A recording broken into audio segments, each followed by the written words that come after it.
انہوں نے سفارتکار کو بلایا، ان سے کہا کہ جاؤ ان بیوقوفوں کا بل ادا کرو۔ وہ پنجابی کا محاورہ ہے کہ کہڑے ساڈے پیو نے دینے نے، کہ جو حالات بن گئے ہیں ان حالات میں بھٹو ہی زندہ رہ سکتا ہے، ہماری تو بس ہو گئی ہے۔ بسم اللہ الرحمن الرحیم، السلام علیکم جی جناب، کیا حال ہے؟ ٹھیک ہے؟ تو آج میں آپ کے ساتھ دو باتیں شیئر کروں گا۔ اس میں ایک تو ہمارا یہ ہے کہ ہماری جو بنیادی وجوہات ہیں ہمارے ملک میں مسائل کی، وہ کیا ہیں، اور دوسرا واقعہ یورپ کا ہے۔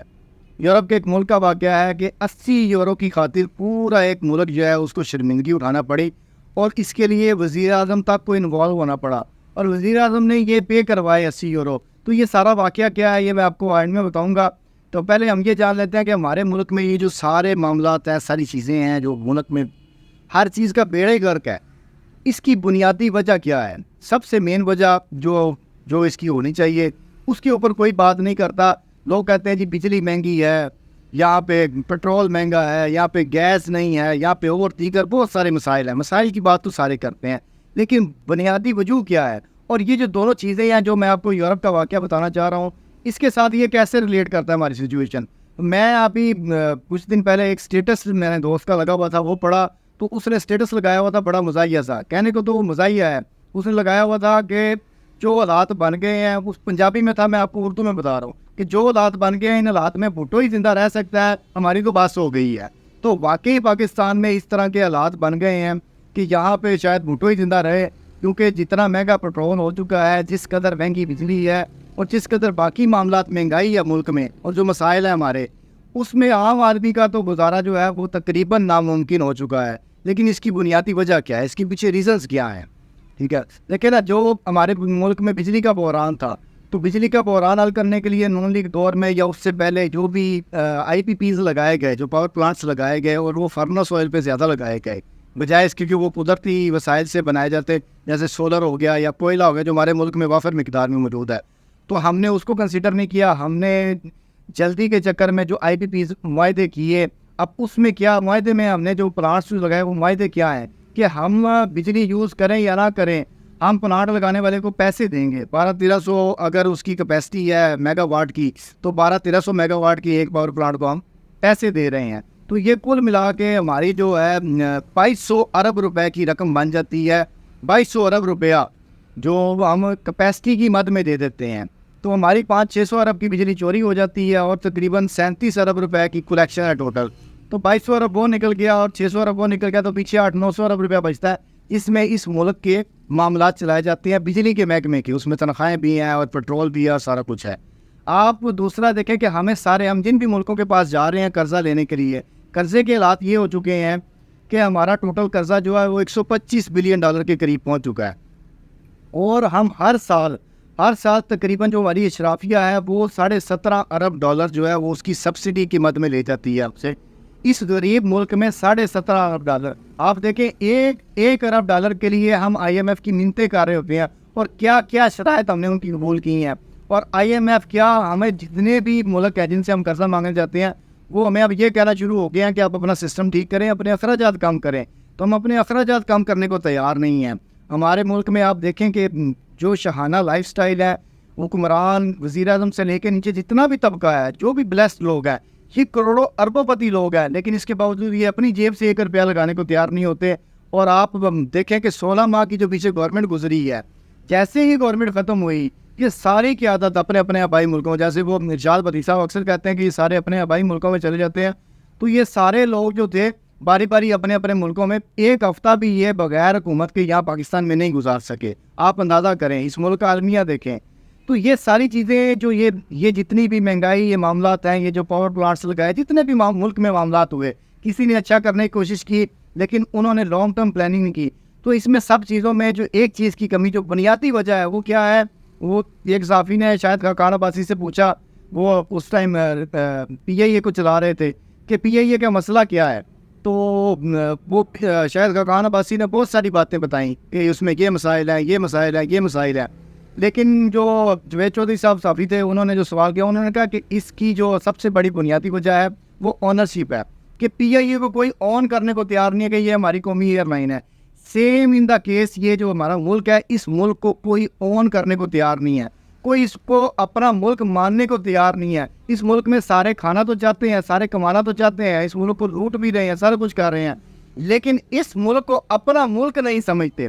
یہ میرا خیال ہے کہ سب سے بنیادی وجہ ہے. اور جو میں واقعہ آپ کو دوسرا بتانے والا ہوں وہ اس کے ساتھ ریلیٹ کیسے کرتا ہے وہ میں بتاتا ہوں کہ اونرشپ کی جو مثال ہے وہ کیسے آپ سمجھ سکتے ہیں کہ لوگ اپنے ملک کو کتنا کنسیڈر کرتے ہیں.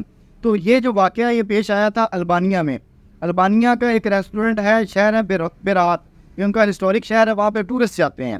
تو اٹلی کے ایک 4 ٹورسٹ تھے, وہ ایک بیرات کے ہوٹل میں ریسٹورنٹ میں کھانا کھانے گئے رات کو, اور ان کا انہوں نے کھانا کھایا. وہاں پہ کھانے کی بڑی تعریف کی مالک نے جو بتایا, اور اس کے بعد وہ ان کا بل بنا 80 یورو. یہ پاکستانی پیسوں میں جو بنتے ہیں, یہ روپے میں بنتے ہیں, وہ 25-26 ہزار روپیہ بنتا ہے.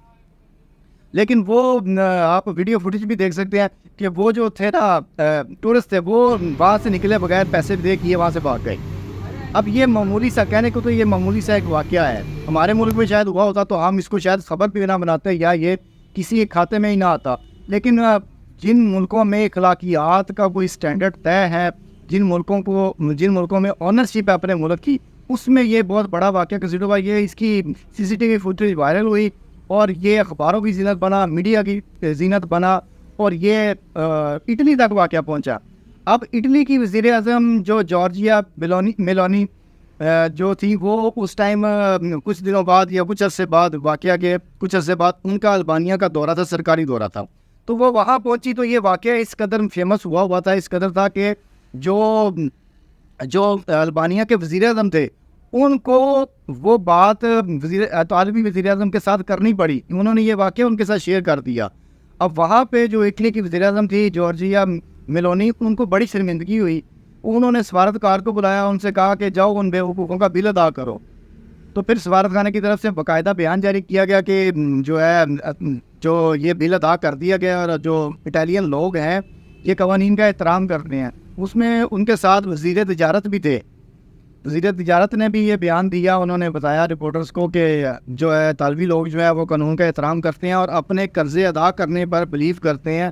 مطلب یہ کہ انہوں نے, یہ ملک کی اونرشپ کا لیول تھا کہ کسی نے یہ حرکت کی, لیکن وہ کیونکہ اٹلی کے 4 ٹورسٹ تھے, ان سے ملک کا نام خراب ہو رہا تھا, تو یہ ملک کی عزت کا سوال تھا. وہ وزیر تجارت نے کہا کہ یہ ہمارے ملک کی عزت کا سوال ہے, اس وجہ سے ہم یہ پے کر رہے ہیں.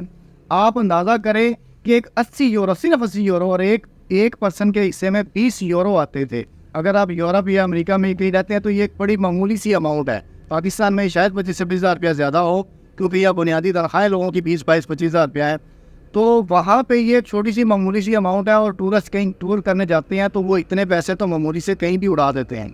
تو آپ اس سے اندازہ کریں کہ کس لیول تک صرف 80 یورو کی جو بات تھی وہ کس لیول تک گئی. میں آپ کو ایک اور مثال دیتا ہوں, جاپان کی مثال دیتا ہوں.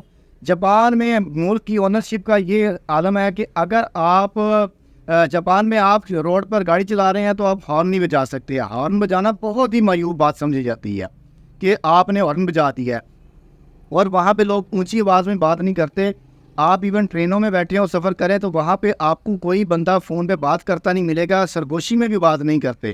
اور باقاعدہ ٹرینوں میں اناؤنسمنٹ ہوتی ہے, جب کہیں جو اسٹیشن آتے ہیں جہاں پہ رش زیادہ ہوتا ہے تو باقاعدہ پہلے اناؤنسمنٹ کی جاتی ہے کہ اپنے موبائل فون سائلنٹ پہ کر لیں, اور جو ہے نا موبائل فون کا جو سننا ہے وہ پروہیبٹڈ ہے. تو اگر آپ جاپان میں گاڑی چلا رہے ہیں اور فرض کریں آپ سے کوئی قانون کی وائلیشن ہو رہی ہے, انجانے میں ہی ہو رہی ہے, آپ کو نہیں پتہ چل رہا کہ آپ کہیں رانگ وے پہ جانے لگے ہیں, تو نہ صرف آپ کے پیچھے اگر کوئی جاپانی ہوگا وہ دیکھ کے آپ کو ہارن بجائے گا, بلکہ ہو سکتا ہے شیشہ نیچے کر کے وہ آپ کو آواز دے کے کہے کہ آپ یہ کیا حرکت کر رہے ہو. آپ کہیں کوڑا پھینک دیں, کسی جگہ پہ کوئی ریپر پھینک کے دیکھیں, اس کے بعد جاپانی آپ پہ چیخ پڑیں گے. یہ کیا ہے؟ یہ ان کی ملک کے ساتھ محبت ہے, یہ اونرشپ ہے. تو وہ اپنے ملک کو اس لیول تک کنسیڈر کرتے ہیں کہ یار یہ ہمارا ملک ہے, اس کو ہم نے گندہ نہیں ہونے دینا, اس ملک میں کسی کو قانون نہیں توڑنے دینا.